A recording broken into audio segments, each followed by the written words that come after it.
had the funnest realization today because I have recently been more and more vocal about all of my woo. You know, in the past, I tried to keep like this balance of what came across as sanity and what other people could stomach, all the while like denying a lot of my gifts. And it's so fun because, for one, the more I own these gifts, the more they come into like their strength, which is really cool. Like the channels just keep opening and things become more and more clear. It's amazing.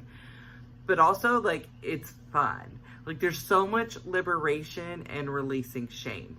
It literally feels like a trade-off. I talk a lot about alchemy, and I was thinking about this is like such a beautiful form of alchemy because we really can literally trade the shame for the payoff on the other side of owning our truth. And that's how it feels. Like every time I now make a post owning up to more of any part of me that has been kept in the shadows, it's like I kind of get off on it a little bit. It's fun. It's like, haha, I wonder who that's going to make uncomfortable. When before it was like, oh, I don't want to make anybody uncomfortable. I needed this approval, or, you know, didn't want to be judged by others. I didn't want people to think I was crazy because I hear from dead people. I didn't want people to think I was crazy, that I'm having all of these visions and understandings and impressions, and say that I'm channeling or I'm downloading, because I know it sounds so hippy dippy and woo woo. And the thing is that it's also my truth. And that's something I realized recently, is that there's more and more women, especially in this like neurodivergent sphere, right? People, especially people like late in life diagnosed, autistic, ADHD, both, different ways of thinking, just a different way of presenting in the brain, right? The difference between an iPhone and an Android, it's just a different operating system. And I think that now a lot of the shame around that is being removed. People are able to like dive into that and explore what that really means for themselves and the gifts that come with it, because it's been so stigmatized that people have so much shame around it. But now that we can look at it in a collective of like, I'm not alone, there's all of these other people. In fact, most of my friends, you know, because that's one thing you realize is like, you surround yourself with people that you relate to, that are on your level or whatever. And when you realize that you're neurodivergent, you start to realize also that a lot of your friends are neurodivergent. But either way, it's like taking the shame out of that and seeing that you're not alone allows you to own it, and then to explore all the beautiful gifts that come with it. So there's just so much power in that. And that's one thing I'm realizing. It's like all of these witchy women are reading tarot, or doing readings, or doing energy healings, and they're really coming to the surface. But it's not anything new. We've been this, but didn't have the space to express it because there was so much shame around it. And it takes the people stepping out of the comfort of being in the shadows, of hiding in the back, of stepping forward and saying, this is what's different about me. This is what I've been hiding about me. That it gives others permission to do the same, because they see it and they're like, oh, me too. Oh, that person didn't get tarred and feathered. That, and a lot of it, like even in this, especially this like witchy powers, it's in our DNA from being burned at the stake. And it's like, oh, that person didn't get burned at the stake. That person wasn't completely ostracized. That means that I can own this about myself too. And it multiplies, it becomes exponential.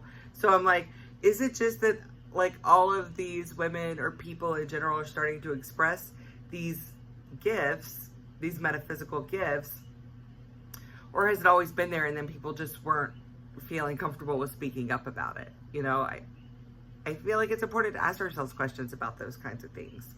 But just shame in general, like there's someone I follow, Shoshana Raven, she's amazing. And her whole business is around like slaying shame. And her story is, you know, she got genital herpes and she thought that that was like the worst thing in the whole world. But then she owned it and she just like really started speaking it out loud. And every time she would speak it out loud, she felt more empowered. And her whole business, she's got like a multi-million-dollar business around owning your shame. And so she really alchemized that shame and turned it into her gift, turned it into her message, something that takes the power away from it. And that's how like these oppressive systems get the power that they have, is through shame. And when they can get people in hiding and feeling ashamed of themselves. And so much of this is done through the church, through the evangelical church specifically, but also through, the Catholic Church, any of these like culty type systems. The shame is built in it because it keeps people quiet. And I remember that, like, growing up in the church, we didn't know, things felt off, and I knew intuitively things were off. There were a lot of adult men in the church, adults in general, but especially men, that I was like, no, and would not submit to them as my authorities. And it's because I knew that was something off about them, only to find out later that they were sexually abusing, essaying, or I don't know what I can say on YouTube, other like girls in the church, other members in the church. And the thing is, it's like all the shame is put on women around their sexuality. And if, like even starting in the Garden of Eden myth and how women caused man to fall, it's putting all this shame around womanness, around our bodies, around everything about us, so that stays hidden. And so that when people get abused, they don't speak up about it because they feel that it's their own fault because of all the shame that's been put around that. Or it's shameful to disrupt the status quo. Or this person is helping so many people. If you come out and speak about this, then look at all the people that are going to be hurt because they won't be there to help them anymore. And those are all lies. And that's all part of the system of shame and how it's built to oppress us. And the same in our, government systems. It takes people stepping up, stepping out, and owning all of the things that other people tried to hide. Like I think about AOC, and she talks about being a bartender and being poor, and so many people would like hide that because they felt like it would make them unqualified. But no, she owns that, and this is what makes me qualified, because I can empathize, because I can understand, and I know what it's like to live under these oppressive systems. So there's so much power, so much liberation in owning shame. And it's especially exciting when you realize that every time it's a trade, every time you own something that you were previously hiding in the shadows, you get a gift from it. Either a gift of an opportunity, or a gift of just being lit up inside, or a gift of a new connection or friendship. There's always a gift on the other side of it. So it really is a trade. And when you think about that, it becomes a game. It's like, what else am I hiding that I can openly share? And I have learned this more and more, not just with my metaphysical gifts, but with my sexuality, with my ways of thinking, even just coming out, publicly and starting my podcast, Leaving the Church to Find God, about my experience in the evangelical church. Not just my experience as someone who is indoctrinated in it, but my complicity in it. And owning that complicity, it takes away its power over me. It's like, I can say this out loud. I don't have to hide it from the world because I'm not ashamed of it. And I think that keeps so many people from healing, is being ashamed of themselves, of shame. I was talking to someone recently, and she was justifying her partner's bad behavior. And she's like, oh, well, I have a secret, like something really, really selfish. I have this big secret. And I could tell, like, so much of her life is being dictated by this shameful secret. But I guarantee if she were to say it out loud, that there would be other people who were like, I've done that too. And there'd be people that aren't bad people. And that would bring liberation in seeing, oh, this isn't that big of a deal. It doesn't have to control me anymore. And that's the thing about it. It's like, either we own our shame, or our shame owns us. And we're operating from our shadows because we're just trying to hide ourselves. And we really can't, because we wear our shame all over us. Like, you can be, like, try to look like you have it all together, and try to look like you know everything that's going on, and you've already learned what there is to learn, you're enlightened, you're all of these things. But the things that we're hiding, or that we think that we're hiding, we're wearing them all over us. And other people can see it. Like, being in denial about it only makes it more obvious. But then when we own it, like, we can turn it into our power. Like, Taylor Tomlinson is this comedian. Sometimes, I think sometimes she's funny. Sometimes I'm like, whatever. We all have our own taste. But what I love about her is that she talks a lot about her craziness in relationships, about her recently being diagnosed as bipolar, about the things that normally people would keep hidden in shame. She takes them and she makes jokes out of them, and it makes people laugh, but it also helps other people to not feel alone. She's created a career off of this. She's thriving. But not only that, is like, instead of looking like someone who is hiding and like wearing the weight of all the things they feel ashamed of, she's like a badass warrior that's standing out there holding it all and being like, yep, I'm bipolar. I can be a bit crazy. These are the crazy things I do. Ha ha ha. Because she knows that she's not alone in it, and it liberates others to be able to own those things about themselves. The same is like this shame, keeping things hidden, keeping people in power. Like I was thinking about like the NXIVM cult. It wasn't until people started being like, hey, to each other, like, I was branded, like literally branded. I was assaulted in these ways. I've been controlled in these ways.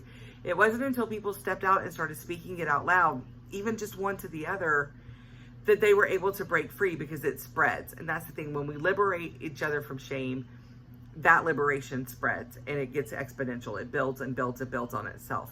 Again, it's not like a 1+1 thing. It's a multiplication each time. And I talked about this in my last video about authenticity and the vibration of authenticity and how it connects us to each other. And that's the same thing with like owning our shame, is it connects us to other people who are owning their shame. And that vibration grows exponentially. Other people see that, they notice it, they feel it, and it affects the collective. The more people who do it, the more people who feel liberated to do it. So when before one person was stepping up, then 10 people see that and they step up. Well, when 100 people see the 10 people stepping up, then they step up. And when those 100 people are stepping up, then millions can see them. And those people step up. And that's how exponential growth and expansion, that's how it happens. It's a multiplied effect. So when I say exponential growth, I want to be clear about what I'm talking about there, because I use it a lot in these videos. But overcoming our shame gives us power to change it. You know, for so long, like I have this story, I'm really bad with money. I grew up in poverty. My mom worked super hard. I was a latchkey kid. She worked her butt off, you know, on minimum wage, and, you know, we made it and we had what we needed, but we definitely struggled, and I grew up in this poverty.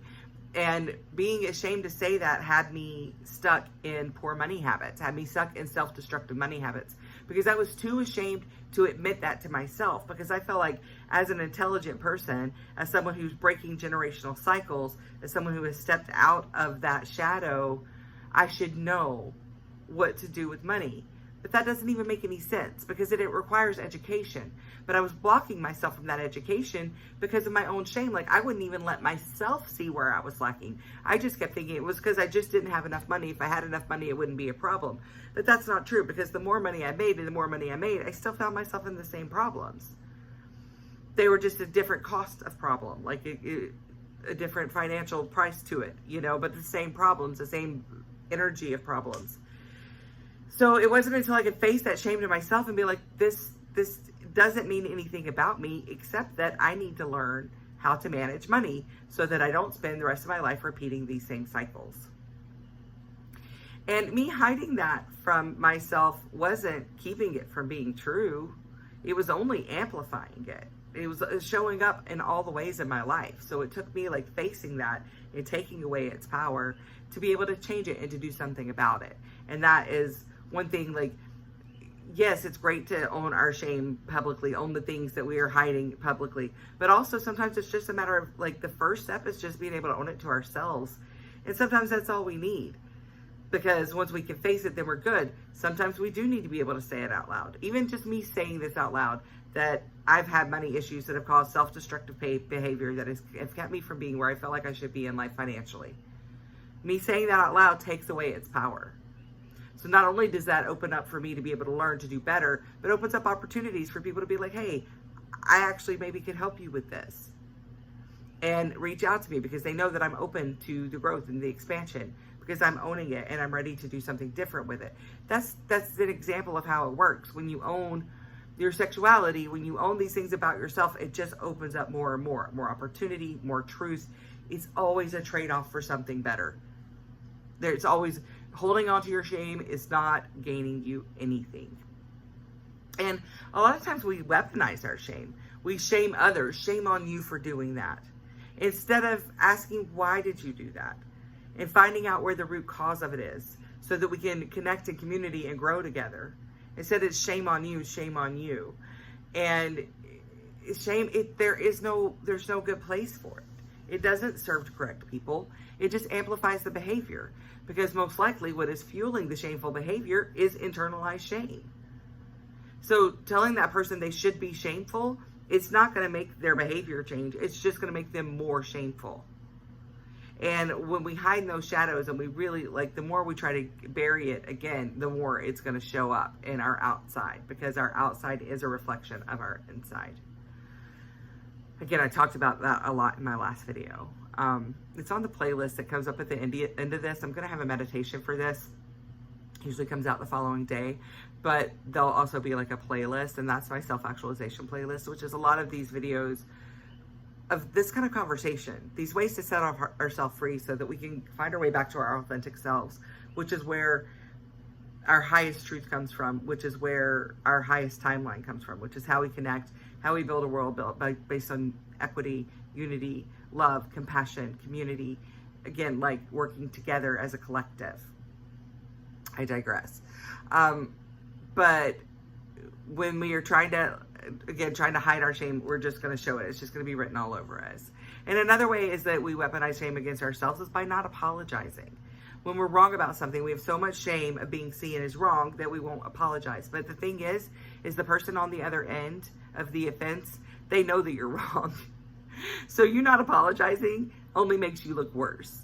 When you can own your stuff and be like, that was messed up. Okay, recently, here's an example. A friend of mine started dating someone that they had dated previously, and that person previously had a bit of a reputation as a player. That was like 15 years ago. And my first response to my friend, who I love and cherish and want to protect, of course, was an insult, like referring to that person being a player. And I didn't think much of it. But then that relationship started developing into something more, and then this partner is not a player and is actually being really wonderful and very intentional, and I can see this as being a beautiful thing for my friend. When she brought back up that I had said that thing, I was like, oh yeah, that was wrong. I shouldn't have said that. I'm sorry that I said that. Everybody deserves a right to change and to have a second chance, and that was so long ago, and clearly I was wrong about that, because look at how he's showing up now.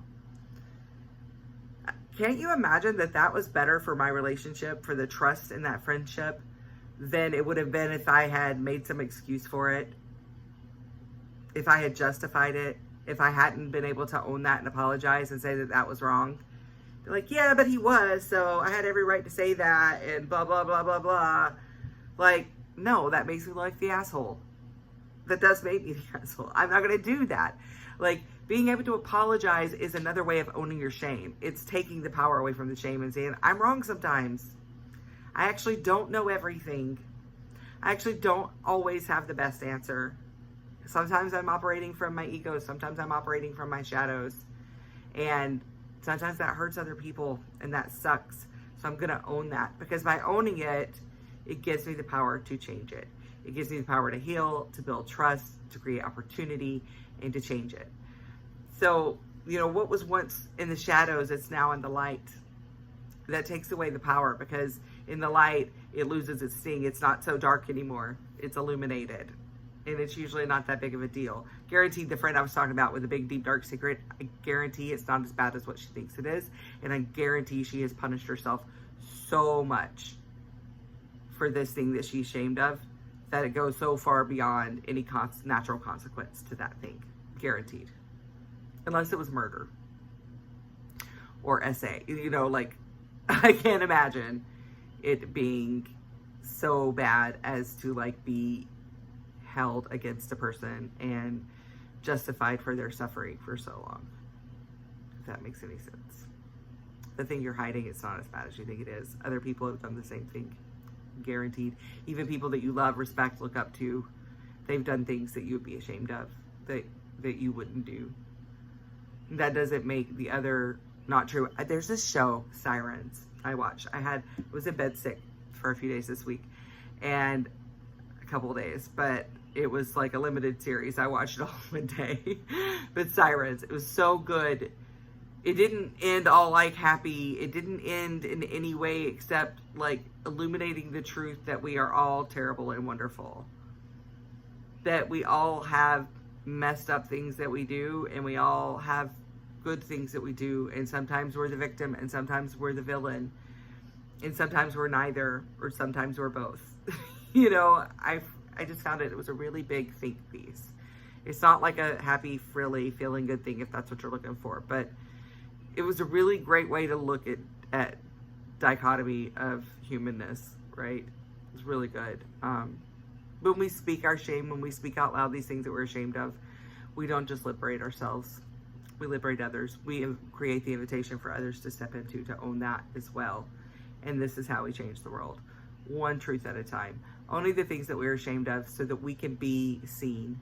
So that we can be seen by the world. Because we're hiding from the world and we're not speaking our truth. Whew! Thank you, Spirit. We are not speaking our truth because we are so afraid that people are going to see our shadows. But people are already seeing our shadows because we're in them. We're in them. But when we step out and we step into the light, people see the light because it's shining on it. Even when we own those shadows, they see the light that's shining on the shadows, not the shadows. And they identify with that. They identify with that realness.